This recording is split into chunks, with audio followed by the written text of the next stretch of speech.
You're gonna die, but you may never live. I believe many people reach the end of their lives and think to themselves, or at least entertain the question if they actually lived, what did they get out of their life? What did they do with their life? Now, dying is part of the human experience. And I don't believe dying is something that should be feared. I believe the fact that we are mortal gives us, makes everything more meaningful. I cannot live this day again. I cannot live for eternity. I am 22 years old, and if I was immortal, these 22 years would have been meaningless. They wouldn't even have been a drop in the ocean of my existence.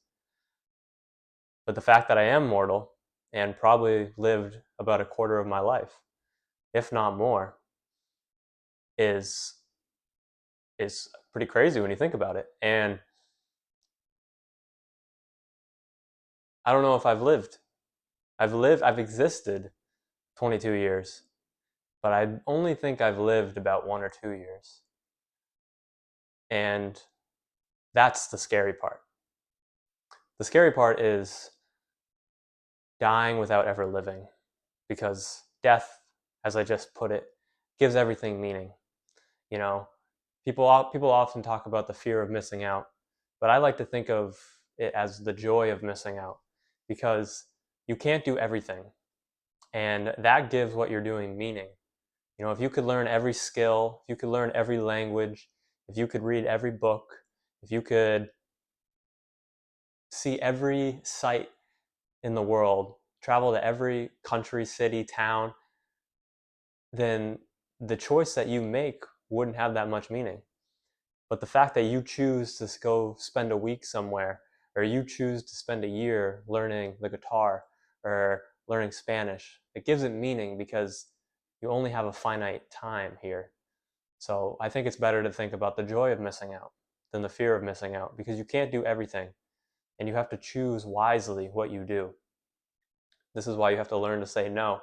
If you say yes to every opportunity that arises, then you'll never have time for what truly matters, because many opportunities arise and you have to, you know, sift through them and figure out which one is most meaningful and best for you. So that's why I believe death isn't to be feared, but the scary thought is dying without ever living. And what does it mean to live? That's a hard question, very hard question.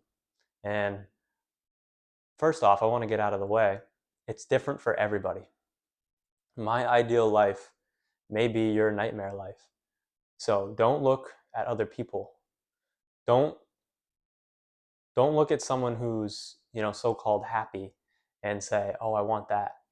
Because a lot of people who appear happy aren't very happy, especially if you don't know them. If you just see them at their best and you think, "Oh, they're happy. If I do what they do, I must be happy." Don't do that. Figure out for yourself what it means to live. Figure out for yourself what makes you you, and what makes you want to keep going and makes you feel alive. So, with that out of the way, I do want to talk about what I believe can help one live. But don't forget what I just said, because if you don't agree deep down to your core, you shouldn't listen to me, because it's your own life. But I think I have some insights on what it potentially may be to live. And as many people say, they feel most alive when they are facing death. People who free solo, like rock climb without ropes, they do it because they do it because they say it makes them feel alive. Now, I'm not going to sit here and just tell you to go, free soloing and skydiving and do a bunch of crazy stuff, because I don't think that's living, honestly. But I do think it's a profound insight that they feel the most alive when they're on the verge of death. And In this day and age, especially in America, people don't, you don't face death, It's not like it's 2,000 years ago and, wars are all over the place, plagues, the average life expectancy is like 50, 40 years old. A lot of kids die before they grow old. Like, that's not what we live in nowadays. And I believe the closest thing to risking your life in this modern day and age is taking risk and taking risks to pursue your passions and your dreams. Now, if you're working a 9 to 5 that you hate, to truly be alive for you could be to quit your job and pursue your dreams. It doesn't mean you need to, go party every weekend because you hate your job and just live for the weekends. No, you should spend your time figuring out what you want to do with your life and then pursue it. Take that risk, quit your job. Don't just live for instant gratification. And that to a certain degree is what I believe, skydiving and like free soloing kind of is. It's a evolved version of instant gratification. It's a lot better than just sitting there on your phone scrolling, but it's still in a way, if you're not making money out of it and you hate your job, it's an escape, and that is not what I think anyone should do. Because your ideal day, your ideal Wednesday, a pretty normal day in most people's life, should be almost like your dream day. You should be somewhere you love. You should be doing something you love, around people you love, and feeling meaning and meaning and purpose from it. And to figure out what that is paramount. And that's why you need to get out of the instant gratification loophole, because you can't figure those things out when all your free time is taken up by, instant gratification, and especially numbing your true self. Drugs and alcohol, I believe, just numb yourself. They numb who you really are. And that is not good when trying to figure out what makes you tick and what you want to do with your life. These are not going to be things that are going to get you closer, in my personal opinion. And I think a lot about death, and I think a lot about the things I'll regret on my deathbed. And there's a quote, and it goes something along the lines of 20 years from now, it won't be the things you did that you regret. It'll be the things you didn't do. And I think about that a lot, because there's many things that I haven't done that I believe I will regret. And I'm trying to pursue these things, because when the day comes that I die, I think the idea of having no regrets is pretty impossible. And um, that's like honestly a whole nother thing. So I'm not going to really get into that right now. But when the day comes, I don't want to sit there and be like, when I was 20, I wish I just quit that job and traveled the world, you know, because I think it's very important to remember you're going to die. And if that's something that brings you despair and sadness and anxiety, that is not good. That is not good. I was there for a long time, and rationally getting over that was one of the best things I ever did. Because now the thought of dying reminds me to live. Because no one has ever beat death. That is the one thing that is guaranteed when you are born. Life implies death.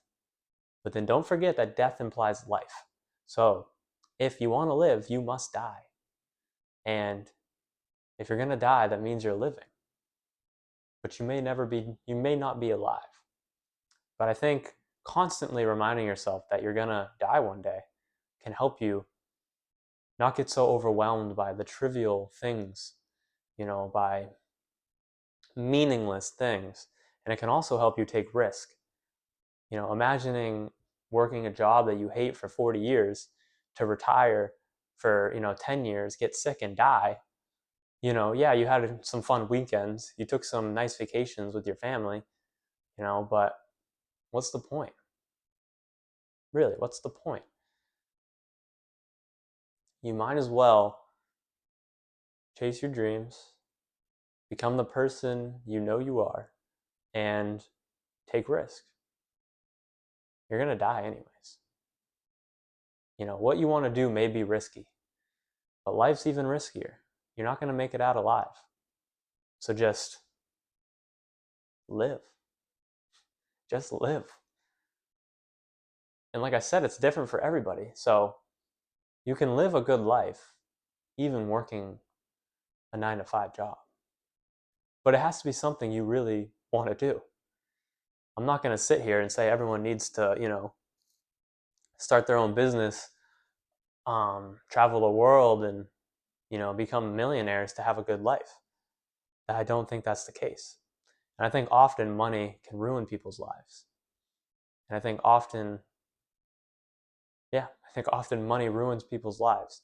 And that's one of the saddest truths, because you're probably wasting today for money. You're probably wasting today so you can be happy later. So you can be happy one day. And I see that so often nowadays. Everyone is sacrificing this hour for the next. Everyone is sacrificing this moment so they can have a better next moment. But in doing that, you create a horrible habit and you just sacrifice every moment, the rest of your life till you die. And you never truly enjoy the moment. You never truly live. You never truly allow yourself to just bask in the present moment, to just take deep breaths, to just be grateful for all that you have. No one can be grateful for all that they have nowadays. All people think about is all they don't have. And that's a dangerous loophole, because there will always be so much you don't have.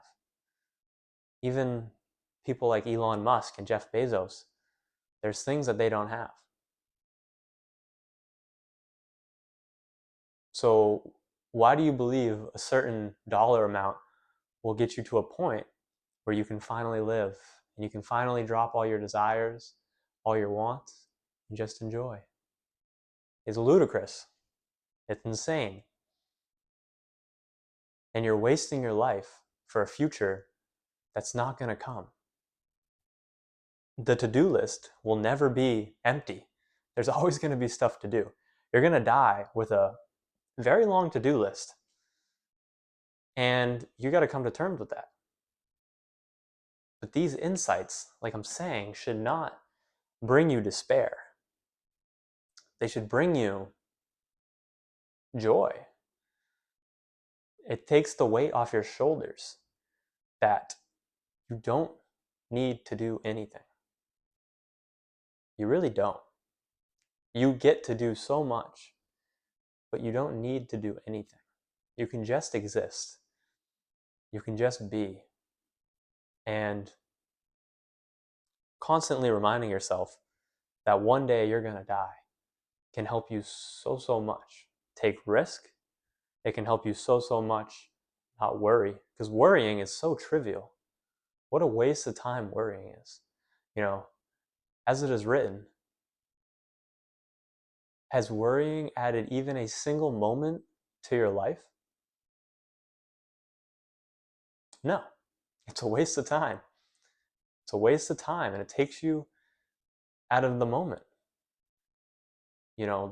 There is no greater harmony than wanting what happens to happen. There's no greater harmony. And you can do this by reminding yourself all the things that happened to you that you didn't want, but in hindsight, you realize that you needed. We often don't know what we need. We think we do, so we want things, but it's often not what we need. It's often not the thing that's going to get us to the end goal of happiness. Because all anyone wants to be is happy. All anyone wants to be is happy. And that should help you tolerate anybody. That should help you love all. That should help you have no enemies. Because all anyone like yourself wants is happiness. And all anyone does is what they believe will make them happy. That is all anyone has ever done in the existence of the human race. That is all anyone has ever done. And this realization can help you get on the same level with people you don't agree with.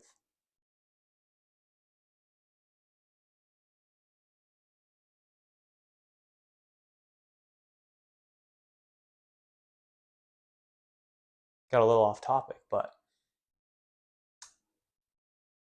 just remember, you may never live. You may never live, but you will die. And I wanted to give some more insights on what it means to live, but it's very hard because it's different for everybody. It's really just going inside and figuring out what you want to do with your life. Figuring out what it is that gives you meaning and gives you purpose, and listening to your conscience. I believe the conscience is a compass. It is directing you towards what you should do. It's not a map because you can't see the end destination. So sometimes it tells you, to cross cross the river that's flooding and looks like, imminent doom. But on the other side is, salvation. And you have to trust that compass. You got to take leaps. You got to take risk. You got to listen to your conscience, because the conscience is a very interesting thing. It tells you things you don't want to hear. How crazy is that? Your conscience does not always tell you what you want to hear. It beats you up inside. It tells you you're not living in accordance with your nature. It tells you that you're not doing that which you should be doing. What is that if not a guide?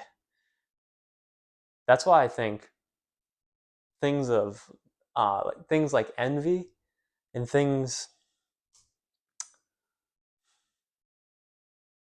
Well, it's hard to put it this way, but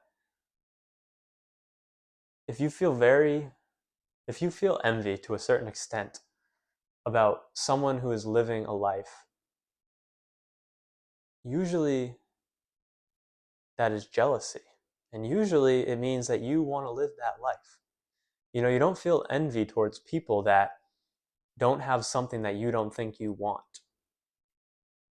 So instead of feeling envy, take that as a sign that that might be what your deepest self wants. Now, this is a slippery slope, and you got to be really in tune with yourself and really know yourself, because you can have envy towards people who have money, and that might not be what you need. So you got to really know. But if you see somebody traveling the world, and then instead of being happy for them, you feel deep-rooted envy, maybe that's a sign you should go travel the world. If you see someone quit their job and you feel envy because you want to quit your job and pursue your dreams, maybe that's a sign that you need to quit your job and pursue your dreams. The conscience is a guide, and we must listen to it. It can help us become truly alive. It can help us become that which we know we must become, but we don't know how. So it's a blessing that we have a compass.